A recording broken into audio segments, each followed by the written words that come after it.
What's up, you guys? Sean Ross Sapp. This is July 15th. It's the list and your girl, number 4. Jimmy Van still out traveling. Denise Salcedo in the seat.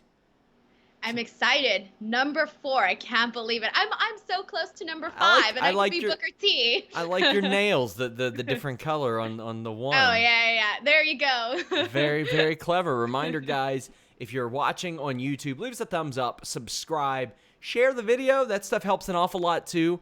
Leave a comment after the fact, your favorite part of the show, least favorite part of the show. As long as you don't say that I am your least favorite part of the show, then just keep it to yourself. But if you're watching live on YouTube, donate a super chat. Any amount gets your question or statement read on the air.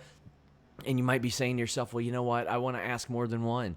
Well, you can subscribe to FightfulSelect.com. My Q&A form is still up right now. It will close shortly after the show. But I do a Q&A every single week. Every single week, I bring you backstage news on the Backstage Report, about 20, 25 minutes, very easy to listen to. Maybe you say, oh, I miss Alex on Mondays and Fridays. He does his own SmackDown and Raw reviews over there.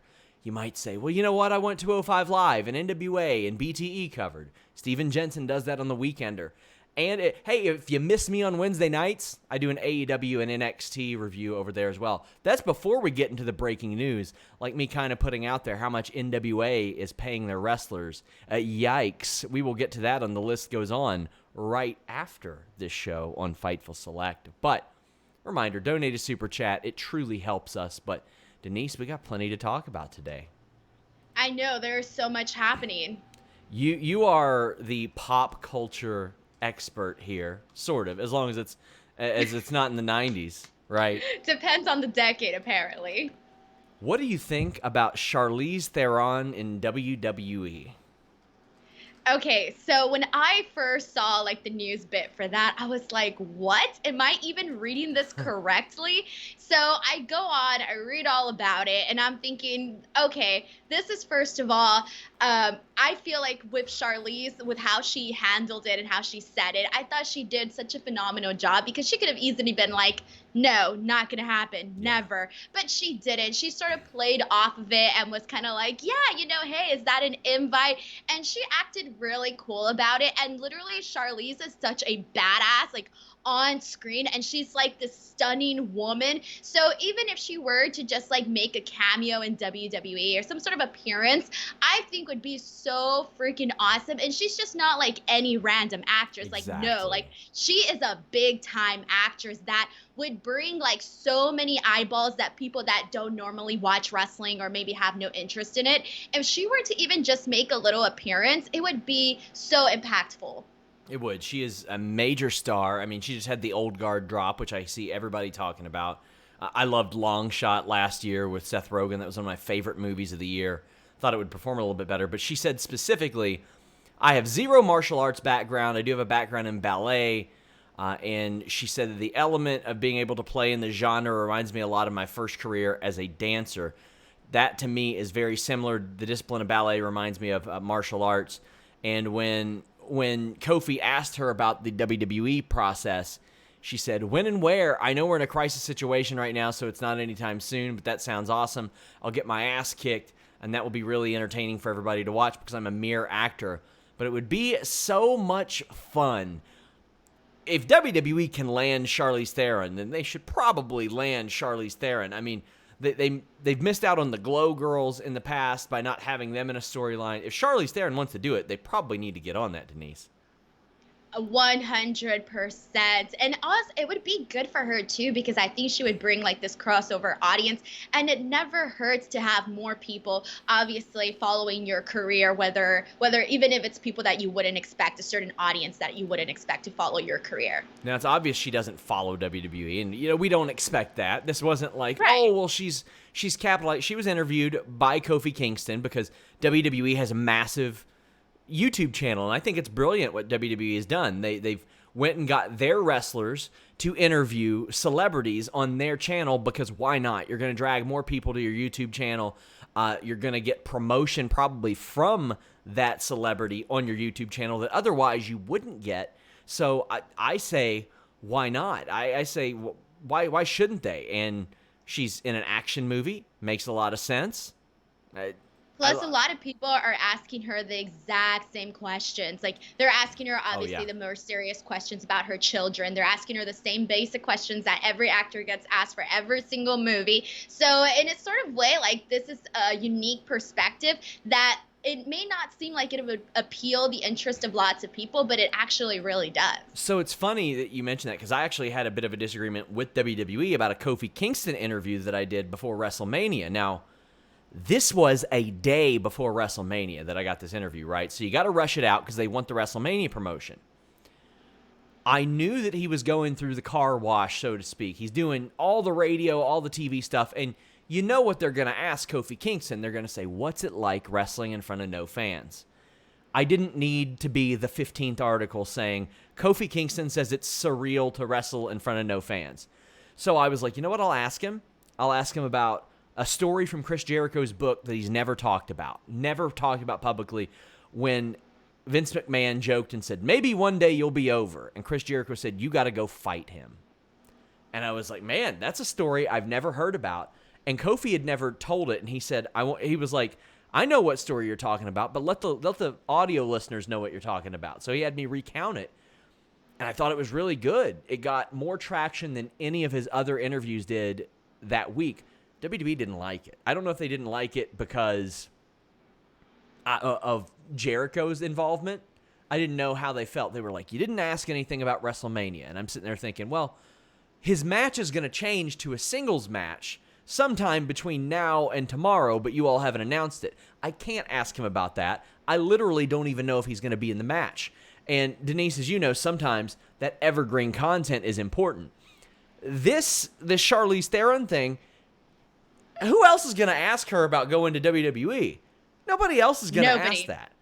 And it's fitting for Kofi Kingston to say, hey, are we ever going to see you here? Like, are we ever going to do that? A lot of those radio stations that talk to Kofi Kingston aren't even going to know about that story. And that's kind of the issue that we got into with WWE. They were like, well, their audience doesn't know that WrestleMania is tomorrow. Yours does. And I said, exactly. That's why I'm not asking him the same questions he's getting asked. So I applaud Kofi Kingston for using his time as best possible with Charlize Theron and getting an awesome headline out of it. You know, maybe we should hire him. Yeah, there you go. I just think it was a pretty unique thing. And it's not, sometimes you just never know who you would like to see sort of talk to one another, like two polar opposite people doing polar opposite things. And it just brings them together, I think is pretty cool. Now, we don't want it to end up like Steve-O and Chris Pontius's appearance. Did you see what they had said about their performance about 15 years ago? What did they say? What did they say about it? Well, first off, they put over the physicality of WWE heavily. These are the stars of Jackass and Wild Boys. And they said WWE came into town and they had us in. And Vince McMahon said, we are idiots if we don't get them in the ring. And they said it was the worst ass kicking they've ever gotten in their entire life. Chris Pontius said that the Samoan drop from Umaga caused him to wake up in the middle of the night not being able to breathe. And Steve-O said that he kind of learned on the job what selling was. Because, he's not usually selling. He's usually really hurt. And he's getting his ass kicked by Umaga. And he's selling but he's not selling. He is really hurt. But he's rolling around. And what WWE wants you to do is lay there flat on your back like that. So the more he's doing that, the more Umaga whips his ass for real and throws an elbow at his head. And, makes him black out, apparently. No. Oh, yeah. That's wild. And considering that they are used to doing some really crazy stuff on their shows, I mean, those aren't stuff that anybody would just sign up to do. So the fact that they went in there, they were like, this is harder than we thought, is pretty hilarious, actually. Yeah. Oh, man. I saw that and I was like, well, I hope that doesn't happen to Charlize. Unfortunately, we don't have Umaga anymore, but... you never know what can happen. We got a question from our friend Throwback. He says, with double champions seeming to become a normal thing, Lee, Bayley, and possibly Sasha, what should WWE do to grow the mid-card talent on all brands, excluding the U.S. and Intercontinental title? This is a very good question because, quite frankly, I dropped an interview with EC3 today, criminally misused that guy. WWE released a bunch of people. that were very over when they were on TV, but they didn't have the creative, I don't know, ability or motivation to find something for these people. And it's happening a lot more, Denise. Like, we're just seeing people that are just out there. I think the issue is that certain guys, based on how they are treated the first couple of shows when they come in, when they first make their debut, can either mark them as guys that are going to be huge superstars or guys that are already being treated as jobbers, as mid-carders. So the second somebody gets misused like that, I think it is very hard to sway the majority's opinion on that person. So when so-and-so comes out and they've never been a big star, in the company, they haven't been treated how you originally thought, or they haven't been booked well, you're just going to see them and you're just going to think jobber. I'm no longer interested. And at that point, it almost doesn't matter what they do until you have that you have to be persuaded into thinking otherwise. So that is like the big issue where we have to start having guys come in and have a bigger impact. Like they have to make themselves feel important, and they have to be made seem important as well, or else they just lose interest. Like I will never forget when I was at Raw and I forgot exactly what the match was, but there was a man in front of me with his children and his wife, and obviously they're casual wrestling fans. And I remember when we were watching the 205 Live guys, I just remember him saying like, "Oh, we don't need to pay attention to this. These are the jobbers. Like, let's go get some food in the meantime." And I just remember thinking like, man, like this is obviously something that's commonly known, so you automatically lose interest. And that was the issue with the Divas for a really long time, where people were like, "Oh, bathroom break," but until they were made to seem important and actually presented in a certain light, that's when the perspective changed. And right now we need to change the perspective for a lot of mid-card guys. I completely agree. The thing is with mid-card guys, eventually you want them to become your upper card guys and girls.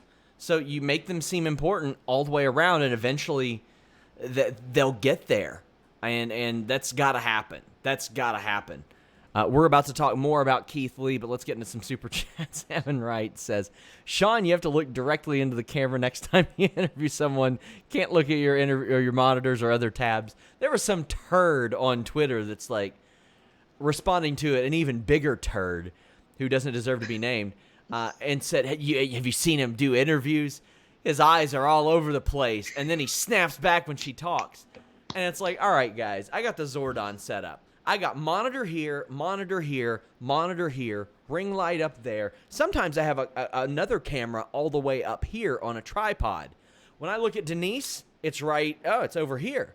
When I look at you guys, it's right there. There's a monitor right in front of me running OBS. To the left of me is Skype, where I can actually see Denise. So if I'm looking right at Denise, I'm not looking at her on the camera or on my camera. By the way, over to my right, I'm running a YouTube stream. I do this for my interviews too. You want to know why? Because I talked to Dan Severn for 70 minutes and listened to him yakety yak, and it caught none of it. So what do? I record 3 different ways with my interviews. I do Zoom, OBS, and YouTube all simultaneously, because I'm not losing that shit. And if I want to integrate multiple angles, I can do that. If I want an early access stream link, I have that. If I want a recording side by side, I have that. And if I want my split screen, I have that. Suck one. Thank you. Well, at least you know that the people that don't understand that or talk smack on you, it's because they've probably never done an interview, especially like this. And it's scary, man. Like when I'm recording interviews on Zoom, I have my tab open with my questions, and I'm thinking, oh God, please let it be recording. And I have to keep moving it around just to make sure that things are in order. So I get that. It's scary. So, I mean, and Zoom is not the best with that. Zoom sometimes has not recorded stuff that I have went up to record. I haven't had an issue yet, so hopefully it stays as is. Yeah. Rob Wilkins says, hypothetically, if it came down to it and NWA was for sale, would we see a bidding war between Khan and McMahon? Is USA freaking out with ratings or demos? I don't think they're freaking out. I'm sure they're not thrilled about it. Those numbers are not good. There's no way to dice it. There's no way to say cord cutters, yada, yada. They're not good numbers. They care about the demos. They care about live viewers because that's what advertisers care about. So there's no good way to spin that.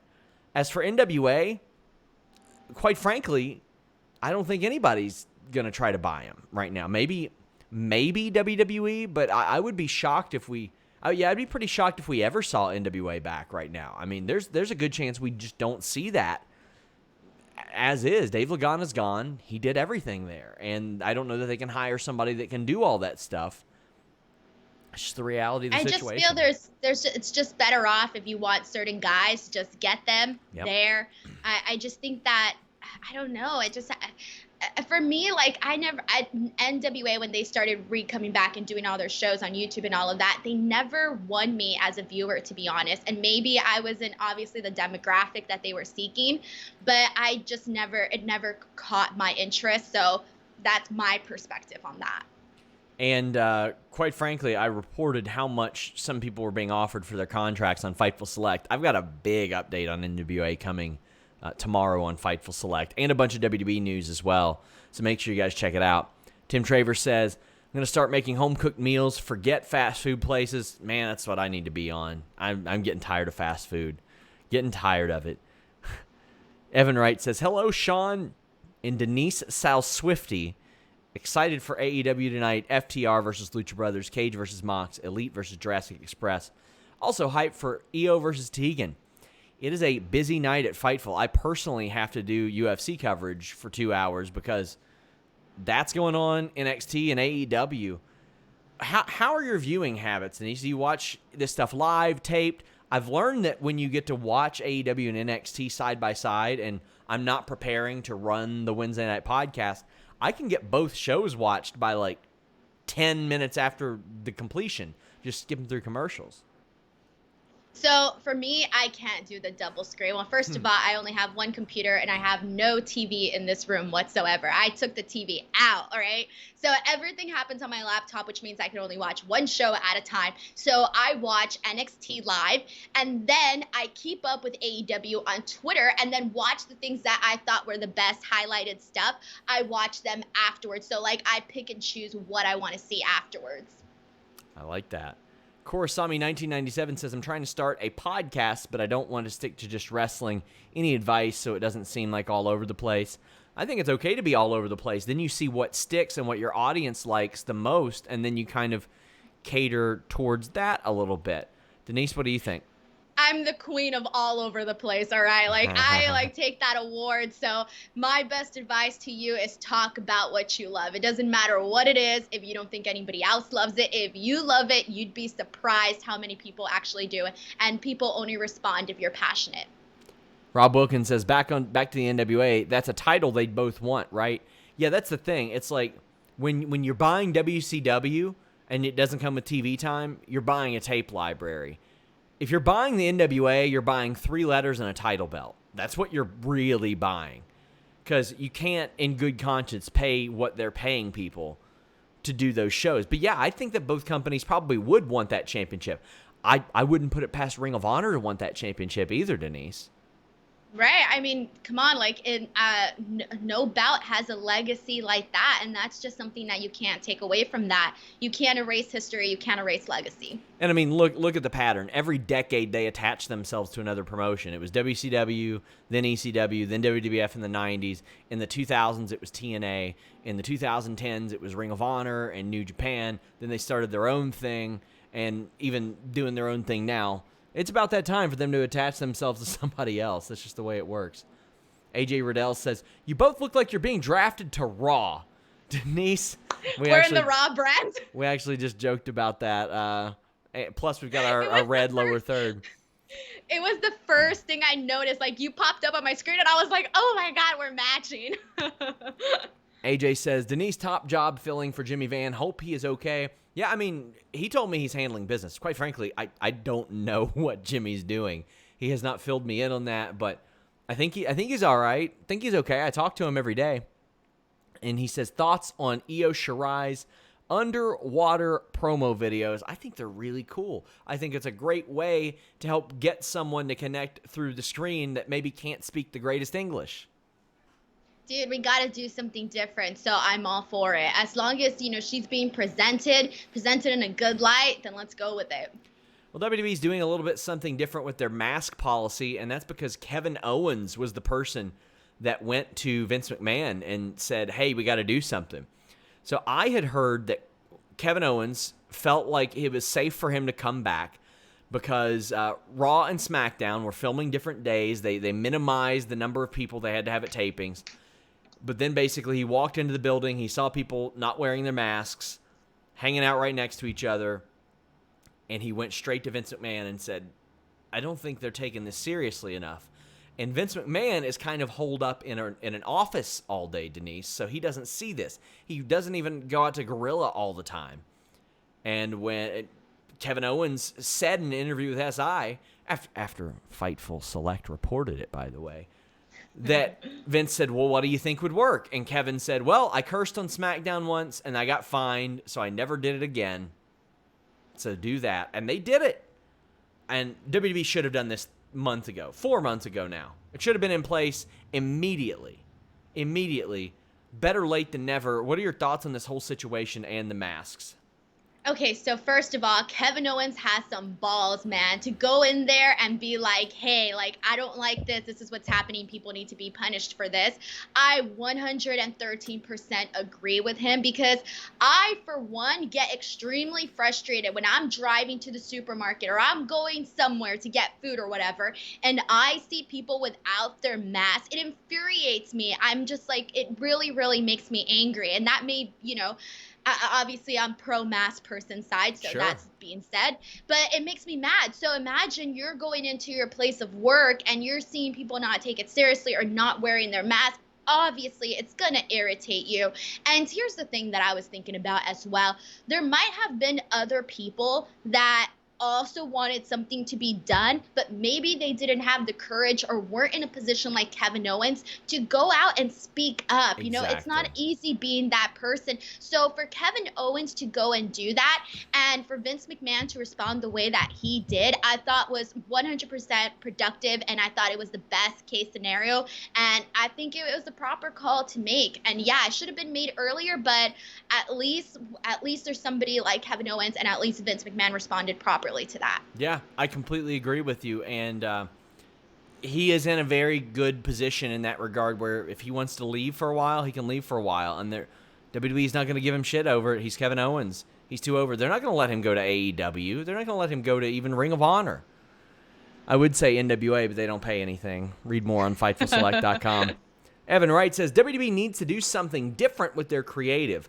Less Tootsies, karaoke, and piss. More storytelling that makes sense. Well, I loved the Matt Riddle Tootsie story.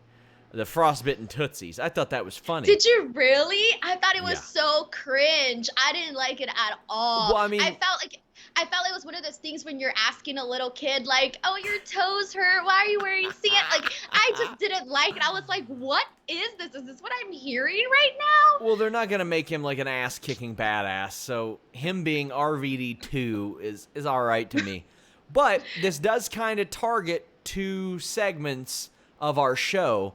I wanted to talk karaoke. I wanted to talk Jeff Hardy and Sheamus. Now, the women that were in that karaoke segment, first off, I think it was the day after SmackDown filmed, I messaged Warren and I said, Warren, there's a good chance we'll just be predicting next week's pay-per-view on this Friday's SmackDown because I heard nothing of note happens and that it's a waste of time. And he was like, okay. And then we watched it, and we couldn't believe how pointless this SmackDown was. They ran a karaoke segment with a bunch of women who were last seen backstage sitting on a ring saying, man, we can't even get on TV. Nothing happens. This is a step down from nothing happens, Denise. This is worse than not being on TV. It was so bad.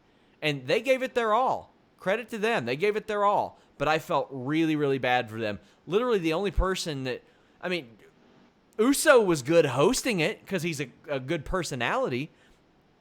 Damn. Tell me what you thought about this because we don't have you on SmackDowns. Okay, so obviously I tuned in to watch, and Sorry about that. I was just like, in the nicest way possible, I didn't finish watching the show because after that I was just kind of like, oof, and moved on. But the actual karaoke segment, it was so bad. I think it was one of the worst things I've ever seen.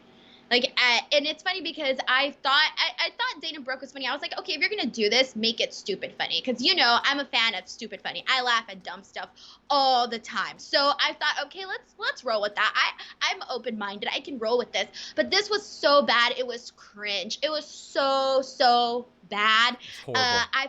I thought Tamina's was the worst, not just because of she wasn't even singing the words properly with the Triple H song, and that's one of the greatest wrestling songs of all time that we would know. Check out the Listen Ya Girl #1. It's in the archives. We talk all about theme songs. One of our best episodes. Yes, and I just couldn't believe it. I was like, at least be on cue with with the same words as the song is going. And I think that's what probably got me the most. I think the fact that that's like one of the greatest songs ever, and it was just like a horrible performance of it. And then when she went into the headbanger stuff, I was like, all right, well, this is it. Like, I cannot believe I just watched this. And so I didn't like it. I mean, to me, it feels like my intelligence is being insulted. Like, I'm made to feel stupid for watching this show. And it could have been done a different way so that we could have at least laughed. Yeah. And on that same show, we had more of this Jeff Hardy, Sheamus garbage. Now, anytime you guys have heard me talk about Sheamus, I say the same thing.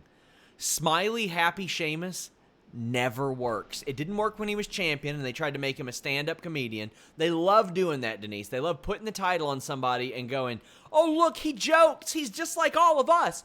No, homeboy, he ain't like the rest of us. He's 6'2", 250 pounds, and he beats the living shit out of people while he hangs them over the rope. And he goes,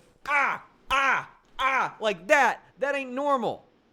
So now they got Smiley Sheamus back, and you know what's going to happen, Denise. The same shit that always happens with Sheamus. He gets punched in his bully nose, and he goes, I don't like that. I'm embarrassed, fella. Every single time. So now they're having a bar fight, which, hey, you know what? The actual match might be entertaining. I don't know. Considering Jeff Hardy's acting abilities, or lack thereof, I think it's going to be more cheesy. And you know what we're going to see. We're going to see the same thing that we saw with Jerry the King Lawler and Aldo Montoya in the 1990s, where he's pouring alcohol all over him. Same with Jake Roberts right after that. Same with CM Punk years later.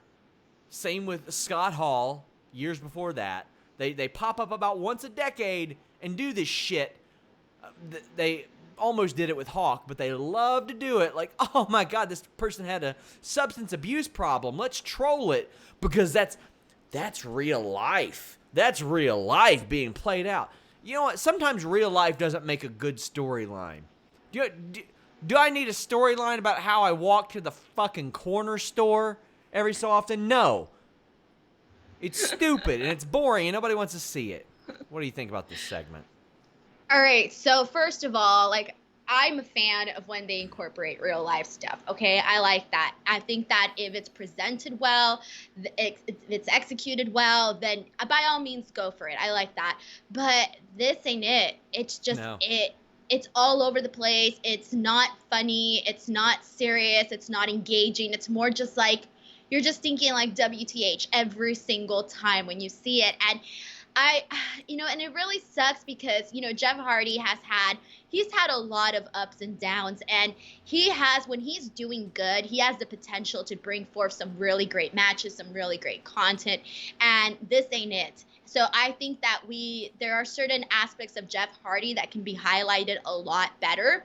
And with Sheamus, I feel like he's that guy that has it all. I've been a Sheamus fan for a while, and it took me a while too, because I wasn't a fan of his immediately. It took me a while. But after I became a fan of his, I liked the fact that he has what it takes to be a focal point on the show. He has the attitude, he has the vibe, he has the look, man. And the fact that I'm seeing him as not somebody that I can take seriously on the show, it really, really ruins the character for me. So I just feel like we need to see something different with Sheamus and Jeff Hardy, because this isn't working. I mean, I'm all for bringing in real life situations, but I just don't like this one. Same here. If they bring in real life situations, I want it to be good. That's it. The real life situation is nice and it adds, but if it's not good, it just doesn't matter. It's got to be good. Real life situation happening with Rusev. He revealed that he tested positive for COVID-19. This comes after Lana's mother and father tested positive. This is sad news. His non-compete is up this week. I personally think he would fit in New Japan best, but he can't go over there right now. What are your thoughts on Rusev's future, what he's got going on right now? I mean, he's very fortunate that he is into streaming. He's got his YouTube channel that is blowing up. It's great. We write articles about it almost every single day. I highly recommend it. But what do you see for Rusev coming up? I thought that originally he might have been making an appearance on Impact, and now that this sort of played along, maybe not. I don't know why. I just thought that. And then it sucks because we haven't heard if Lana has tested positive or tested negative or any of that I'm aware of. So it only seems to me that if I put the puzzle pieces together, that I feel really bad for the situation that Lana would be in if she was the person that may have, passed it along. I don't know. I'm just assuming based on the people that are closest to her. So I think it's a really messed up situation, but thankfully, there are people that get it and they are able to come out of it perfectly fine. Unfortunately, not everyone is in that situation, but I feel like I haven't heard of Rusev having any major issues, so that's good for him. I know Lana's mom is out of the hospital. Good for her. I don't know if we have any updates on her father yet, but I hope for the best for them, and I also hope it's a learning situation for some of the other people that may not be taking this seriously. Like, seeing somebody who's like all the people that they love is in a situation like this, I can't even imagine being like that. Like, that would be like the end of the world for me. So I feel really bad for Lana, and I'm sending prayers along their way. Yeah, I mean, Lana gets a lot of unjust flack, I think, from people for whatever reason. I don't know. I mean, people love to rail on her. People took her storyline on TV and I think tried to apply it to who she really is in real life. And you don't do that. But I think that might be the case because when she did that whole storyline with Bobby Lashley, I was seeing the comments on my video. Yeah. That video, you should have seen the comments that Lana was getting. And then I would go on her Twitter and I would see some of the comments and I'm like, guys, this isn't Lana in real life, right? Like, you guys know this, right? And I think that was an issue, that some people can't separate that. Yeah, and speaking of Rusev's future, do you follow much of Impact? Only the big stuff. So we'll make our very uneducated predictions later then. I follow, but I still want predictions. But we mentioned New Japan as well. How familiar were you with Dick to Go before this week? I know of his history. He's been in the business for 20 years now. Has wrestled several promotions in Japan. He was in Kai and Tai in WWF, yeah. Right. So I was actually pretty surprised with everything that happened there. But yeah, so that was my familiarity with him. Yeah, I mean, I was a little bit surprised, too, that somebody would even want Dick to go, because personally, I want Dick to stay up. And fortunately, BlueChew.com can help you, no matter where you are, no matter what time it is. That Dick to go is going to be Dick to stay, and it's going to give you that awesome performance. You don't have to have a problem to use BlueChew.com. It's for that enhancement. That performance. And it's the first chewable with the same FDA-approved active ingredients as Viagra and Cialis, so you know they work. Get your Kai and Tai gear on. It's blue as well. Get in the mood. If you're not in the mood, Blue Chew will get you in the mood, my friends. It's prescribed online, shipped straight to your door in a discreet package. You may say, well, how is that possible? Well, Blue Chew works with affiliated physicians to get you there. That way you don't have to go to the doctor's office. You don't have to go to the pharmacy. You don't have to waste your time doing that. It's a chewable, so it gets into your system a lot faster. And it's ready when you are. All you got to do is use that code FIGHTFUL. You get your first shipment free. $5 shipping is all. You got to pay the mailman.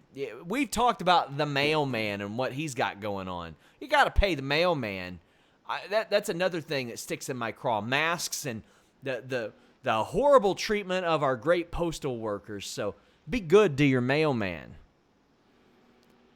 Tell them you heard about them from us at BlueChew on Twitter. And Evan Wright says, if you want your dick to go to the main event, yeah, damn it, man, come on.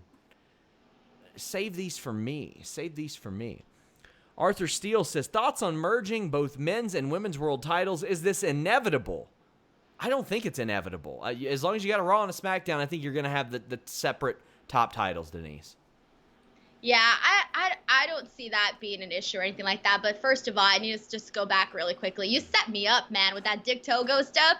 I was like thinking we were about to. I thought we were about to go a different direction here, and then it just went totally opposite. And I was like, all right, well, this is what it is. But yeah, a different direction. Do you mean like perhaps a new direction, or a nude erection? All right, I have no great follow-up to that. God damn, I'm good. Yeah, I don't think that merging the titles is inevitable because you've got 5 hours of content. And we saw how bad Raw could be when Brock was champion and wasn't on the show. I don't think you want at least one of your weekly shows doing that. Arthur Steele says, T Swift is from my hometown in Wyoming, Pennsylvania. I'm sure you know the pronunciation of that, don't you? This is why missing women. Oh, okay. Oh my God, I'm bad. Anakin says they did the substance abuse thing well with CM Punk. How many times can you go back to that same well before you poisoned it? And the CM Punk thing was because he was straight edge, not because he had a problem. Patel Ron 6 says SRS sounded like Lex Luger versus a T-shirt and the Sheamus thing. Have you ever seen that spot? Which one? Lex Luger trying to rip off his T-shirt. I think so. It's amazing. It's amazing. Okay, I'll go back and refresh my memory there. Anakin says, donation for a follow-up to a second music episode. I think we had decided at one point that eventually a TNA follow-up would happen or something like that. And Tim Traver says, I forgot to say happy hump day, everybody. Hey, happy hump day. Hope you're doing okay. And Matthew Garrett says, EC3 is as charming as The Rock. How did Vince miss this? Great interview. Can't wait to follow his journey. I mean, I wouldn't say as charming as The Rock, but he's definitely got a unique charisma about him. Why do you think WWE missed on him so much? I don't know, because he came in with some hype. I remember that. I remember when he was in the crowd for NXT, and I remember when they panned the camera to him, and everybody was like, oh, like making a big deal about it. So it felt like he was coming in with a good start, and then I don't know what happened. It just went downhill from there. And I remember when I got to interview him, and I just remember after that interview, I thought, man, holy cow, does he have a lot of charisma. And it's different when you see it on TV and then you see it on person and you know that it's still there, that he doesn't just have it on charisma, he also has it like in his real life person. It's so weird. I don't know. It's not like he didn't have the look either, because he had that too. Yeah, for sure. Rink Chaos says, Sean, ever try tamarindo or manzana flavored Doritos? I've never tried either one of them. Can you explain to me what Doritos actually is? All right, so Doritos. Now you have me saying it like you. Amaritos. It's a drink. It's a Mexican drink. It's like different flavors. They have a bunch, and it's tamarindo. So tamarindo is actually my favorite drink. It's actually like there's a candy. It's like a spicy candy that like you can eat off a stick, and they have different variations of it. So they have different flavors. They have like lime flavors. They have different flavors. So it's a really good like. Is it carbonated? Drink. Because I love Mexican soda. Holy crap, I love Mexican soda. I haven't had Jarritos in a really long time because it's not. I'm a sangria girl. Like that's what I go for. Evan Wright says Matt Riddle equals Tutsuya Naito. All right, that's good. I love it. Hannah Moore said, Naomi said on the bump she wants a team with Ember or Bianca and become the first black tag team women's champions. I would love that. I think that all three of them are underused. Naomi's underused a lot less than the other ones. I know that a lot of people will go, oh, well, but she is underused. Yeah, she is, but not nearly as much. She's won like big battle royals and won the title twice. She's been in some good spots, but I would love to see that. I think that Ember and Bianca specifically can be the top of the division, especially give Ember Moon a manager. What's wrong with giving some of these women managers? It helps. What do you think about that proposition? I love that idea. I don't know how I didn't think about it sooner. I think that's a great idea. I think if they were to do it and be fresh, people would be excited. I mean, look at how over Bailey and Sasha are right now. People look forward to seeing them every single week. So if you have another pairing of a great tag team, athletic women that, can present themselves in a great light, dude, go for it. I agree. Anakin JMT says Denise's reaction was a perfect GIF. Which one? I don't even remember which reaction anymore. I love that he's making those, though. Like, he's been making clips and GIFs, and I love that. I truly appreciate that, Anakin. That is awesome, because it's stuff that I would love to do, and I unfortunately aren't able to do it. Reminder, guys, donate a Super Chat. Any amount gets your question or statement read on the air. Make sure you tune in tonight to the Wednesday Night War podcast. Carlos Toro will be joining the panel as Louis Dangor has to step out. And starting this Friday, Jeremy Lambert is joining me as my new co-host on the Friday post-SmackDown show. He is our lead wrestling writer, so, I mean, when I tell you he's plugged in to the news, it's more so than anybody else. I think he's the best wrestling writer out there, and I'm very excited to have him on. He does movie reviews here on Tuesdays. He plays TEW on Saturdays, and he does a news show on Thursdays. So you're getting more Jeremy Lambert than probably you would ever want, but damn it, that's a part of the deal. And he's a Swiftie. That's true. I legitimately asked him questions in person in North Carolina about Taylor Swift. You would be so proud. Thank you. I'm glad I have somebody on my side. Yeah, exactly. Extreme Rules is this Sunday. Any hype for you? Like, I'll tell you what. They're sending a lot of people around for media interviews right now, to the point where I was like, what about me? But I'm like, I know of two wrestlers that went to them and said, I want to be interviewed by Sean Ross Sapp. And nothing. But still, we'll see how it goes. They did a lot of media this week. Do you think this is a desperation thing or standard procedure? No, I think it would be standard procedure because they did it same thing for WrestleMania and all of the other stuff as well. But this ain't WrestleMania. I know, but it's still a pay-per-view. People are talking about it. Plus, right now, given the fact that not much is going on, like, this would be a great time to go ahead and utilize that. In terms of Extreme Rules, I'm looking forward to the eye for an eye match, literally just because I'm curious. I want to see what's gonna happen. That's it. There's so much stuff. Like, I don't know what's gonna happen in the swamp fight. I don't know what's gonna happen in the bar fight. Don't know what's gonna happen in eye for an eye. It's not a bad card, honestly. It really isn't. And I'm still curious about the stipulation for the Drew Dolph match. The women's matches seem like they're going to be pretty good. And like you said, the Swamp Thing, it should be a pretty good day. Rob Wilkins says, fun fact, Spicy Candy is my OnlyFans username. Man, I see people getting their mortgages paid off on there. I'm in the wrong business. Anakin JMT says, that ladder match at TakeOver New Orleans had 6 people that all realistically could win. Fast forward now, and the only one WWE did not botch was Adam Cole and Velveteen Dream, but he did that to himself. Let me look back at that. NXT TakeOver New Orleans, because I remember EC3 was in it, and obviously he was a big name. Oh, wow. Killian Dane. I don't know. I wasn't at that show. Yeah, I was trying to remember. I was like, was I at that show? Killian Dane, I think, has got to find something, because him just being big, hairy badass isn't going to do it. Lars Sullivan, he got hurt. They had big plans for him. There was a pitch to have him face Brock Lesnar. Ricochet, they completely botched. EC3, they completely botched. And Velveteen Dream, he botched himself. So that is what it is. But They didn't botch Keith Lee. He became double champion last week, and probably rightfully so. I've not spoken to him, but I hear a lot of stories, and I just hear about how great of a dude he is.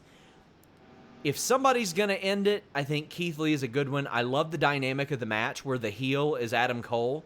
And the thing is, Adam Cole is half the size of Keith Lee, but he's such a dominant champion, but he's working from underneath while he's the heel. That had such a great dynamic to it.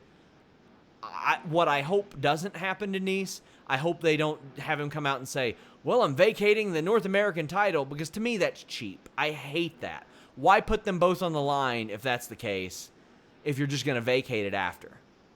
I don't think they're going to do that. I would hope not. That seems kind of pointless, to be honest. And after this big, celebration and, the impact that it made on social media and news and all of that, like, I just feel like going backwards would not be the right thing.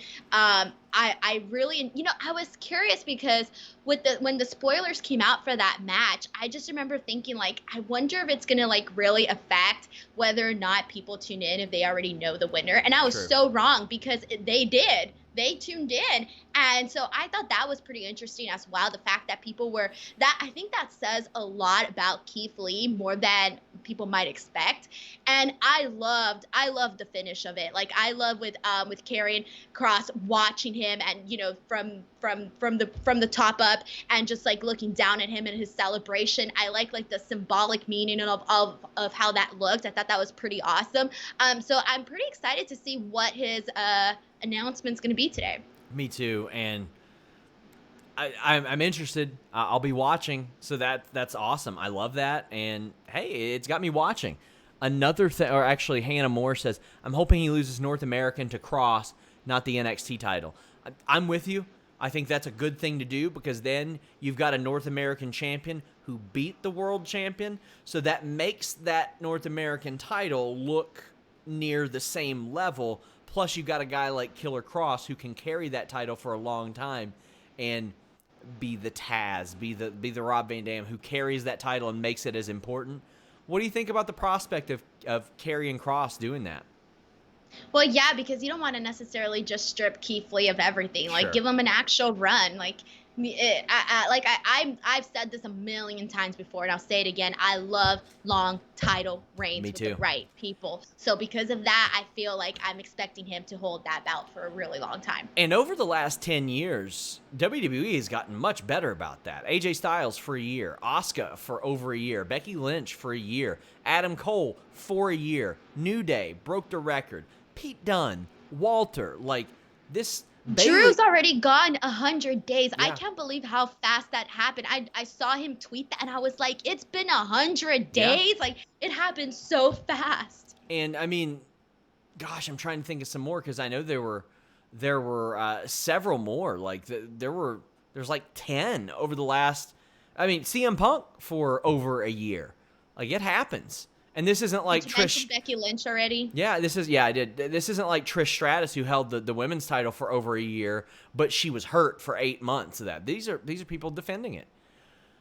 Cody Rhodes defended his opponent for tonight, Sonny Kiss. There was a dipshit on Twitter that got banned. He used a homophobic slur against Sonny Kiss and saying that they were trying to push an agenda forth. Let me be clear. Sonny Kiss is the only reason I watched the last season of Lucha Underground. Just different in everything that was done. Selling, movement, moves. The way that Sonny would carry himself. Like, it was special. And Cody Rhodes says, this is terrible and you're not worth the signal boost, but I'll make this clear to fans worldwide. If you have a problem with a gay man receiving a title shot, you can kiss my ass. I'm proud to share the ring with Sonny. I'm glad Cody did this, because, quite frankly, wrestling fans can get a little uppity and think that they know a little bit better, and not about booking. This has nothing about booking. This is a basic social issue, a basic human rights issue. Why the hell shouldn't he be there? He's talented enough to be there. Your thoughts when you saw this, Denise? Right. So first of all, I do want to address that because I really, really hate when people of color or people that represent LGBTQ community, or women even, or anybody that's considered a minority, whenever they get an opportunity, people automatically think that the person or the company is trying to push an agenda, and that just takes so much credibility away from the people that are trying to work hard and trying to get a certain spot. I never ever want anyone to say Denise is just there because she's Mexican and because she's a female. Sorry, bud, I work hard. So like in Exactly. that sense, I 100% agree with you in terms of I don't like this whole, oh, he's just there because they're trying to push their agenda. No.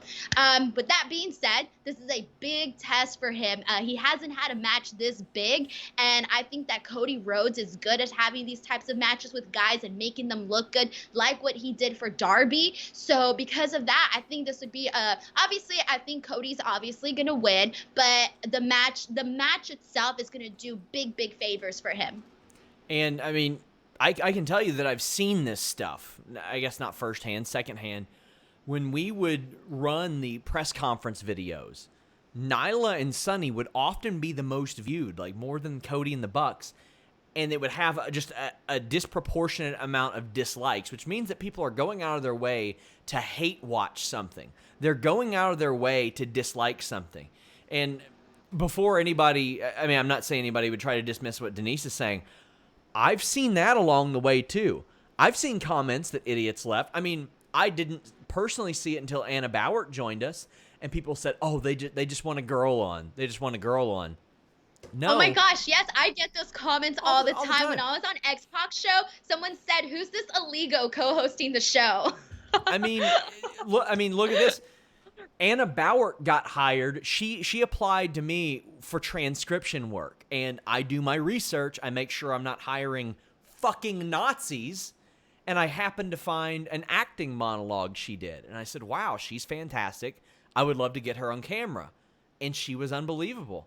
You came with hundreds of interviews and red carpet and hosting reels, and by the way, a recommendation from fucking X-Pac. Like, that people don't... There were reasons these people get hired. And, like, it's very frustrating when you see somebody's their hard work negated. And people, like, look at Sonny Kiss and they're like, well, Sonny Kiss has not been on TV the last year. Why a title shot? Well, it's an open challenge. Anybody can challenge for this. Like, we had our discussion the other day about, like, who deserves what. Well, an open challenge, I don't care if they're coming off a loss, a win, anything. Sonny Kiss accepted the open challenge. Sonny Kiss has also been wrestling for, I think, 5-6 years, I think. And like I said, was a standout on Lucha Underground. That stuff got to be drivel towards the end of it. And I was watching because of Sonny Kiss. So I'm very excited to see this. This could be a breakout performance for Sonny Kiss, and I really hope it is. And quite frankly, if you got a problem with that, hit the fucking bricks. I don't need your likes. I don't need your views. I don't need your super chats or your subscriptions. It's pretty simple. Women's Evolution Week. WWE is recounting the women's evolution, so to speak. To me, as I mentioned, the good comes with the bad here. They had a roster that they could have done this with 10 years ago. Now, quite frankly, did they need Tori Wilson wrestling? No, they did not. Did they need Kelly wrestling? No, they did not. Did they need a lot of those people wrestling? No, they did not. Could they have been in developmental until the point to where they became good wrestlers? Yeah. Could they have been managers or valets or hosts or anything like that? Yeah, they could have. But to me, it's... Maybe I'm too pessimistic, Denise, but I remember how bad that it was. And it upsets me that they're just like, oh, yeah, well, we finally got it right. After like 15 years, we finally got it right. Or but better late 20 than never? years. 20 years. Can you apply that saying, better late than never? Yeah, that's I mean, true. think about it. Can you imagine how bad, especially right now in this era that we're living in where, you know, obviously like we're talking a lot about different topics. Imagine if we were still having women represented a certain way on WWE. Like, it would look really bad. But given that obviously that's not happening, I'm thankful that this step has been taken, even if it was a little bit late. I agree. We got some more super chats. By the way, get them in. We're about to wrap up. Aaron Entertainment says, I'd like to see Brody Lee and Cody at All Out. That sounds like a banger of a match. That sounds like a really good one. Anakin JMT says, only agenda AEW is pushing is to make great matches no matter who the opponents are. I agree. I completely agree. Let's make some Impact Slammiversary picks. I'm very excited for this. By the way, guys, go over to Fightful Wrestle on Twitter. We've got a contest going for a free entry. We're going to do one on Facebook.com/FightfulOnline as well. Go give us a like. It would really help. And also, I got a couple projects up. I've got the Mordecai interview. I just dropped a new article from that giant feature, and I uncorked a big feature on EC3. I got the interview done, did the editing, got the clips, and got the I think 3,000 word feature up today. It's a 50+ minute interview. I think he gave us more time than anybody else because he's only speaking to about 3 or 4 people. He has some interesting stuff planned. But let's talk Impact Slammiversary. The TNA Championship. I love that they brought back this title belt. Moose defends it against Tommy Dreamer in an unsanctioned match, and I think Moose has got to win. He's their big money investment. In terms of match quality, I'm definitely going to go with Moose because as much as I like Tommy Dreamer, I don't feel like the matches have all been that impressive for me. Impact Knockouts Championship top contender match, gauntlet for the gold. We have Alicia, Havoc, Kimberly, Madison Rayne, Kylie Ray, Tasha Steelz, Rosemary, Nevaeh, Kiera Hogan, and Taya Valkyrie. Taya is the biggest name in here from a main event perspective. You got Kylie and Susie kind of tied up in a tag team thing. You've got a lot of people tied up in a tag team thing. Kiera and Tasha. I don't think it'll be Kimberly. I hope it's not Madison Rayne. I look at Havoc and Rosemary and I say, not so much. I look at Havoc or Alicia and I go, really not so much. Everybody so seems... that's left is Taya? Yeah, it's Taya. And I think it might be her or Madison Rayne. Who do you think? I'm definitely going to go with Taya on this one. Yeah. Personally, I hope it's Kylie Ray. Check out my interview with her. It was awesome. Impact Tag Team Championships. The North, Josh Alexander and Ethan Page against Sami Callihan and Ken Shamrock. The North have been tag team champions since LAX left. They've been tag team champions for over a year. The first in NWA, TNA, or the first in TNA Impact history. I think if the North's reign doesn't come to an end Saturday, it's going to come to an end at the tapings that follow it. But Callihan and Shamrock are the odd couple. Yeah, I'm going to go with the North just because I feel like they can still go with it a little bit longer. Mm-hmm. So because of that, I will go with them. Willie Mack defends the X Division Championship against Chris Bay. I cannot wait for this match. And I mean, Willie Mack from your neck of the woods, right? Okay, so like I made that reaction because literally Willie Mack is one of my favorite current wrestlers like right now. Like this is the He's thing. Amazing. Like I'm a really big Willie Mack fan. I remember like when I first discovered him, I just remember going, who's that? Like someone please inform me who this person is, because I was just so amazed when I saw him like working in the indies. And so like ever since then, like I've just like always root for him like in all his matches. But I also really like Chris Bay, and I feel that right now he's like, you know, he's just like really getting his like moment. So this one's kind of hard for me. I don't really know who I think is gonna win this one, just because I think they both have so much to offer. But you know what? I'm gonna go with Willie Mack on this one, although I wouldn't mind Chris Bay. Yeah, this is gonna be a show stealer, I think. And if Willie Mack were in the main event, I wouldn't blink an eye. I'd be like, you know what? I could see it. And Chris Bay's gonna get there. Jordan Grace defends the Knockouts Championship against Deonna Purrazzo. I got Jordan Grace here because Deonna does not have a contract, and that would be really weird if they put it on her as a result. check out my recent interview with Deonna Purrazzo, guys. Actually, I've got interviews with like a bunch of people on this show. Deonna, Jordan, Willie Mack, Kylie Ray, Moose, Ethan Page. Damn, all over the place. You have almost Sami Callihan for last year. So I mean, we got plenty of Impact content. But who do you think wins this match for the Knockouts Championship? You know what? Just to be different, I'm gonna go with Deonna. Oh, okay, that's bold. Well, Ace Austin, Eddie Edwards, Trey Miguel, and then a mystery opponent for the Impact World Championship. Tessa Blanchard has been stripped of the title.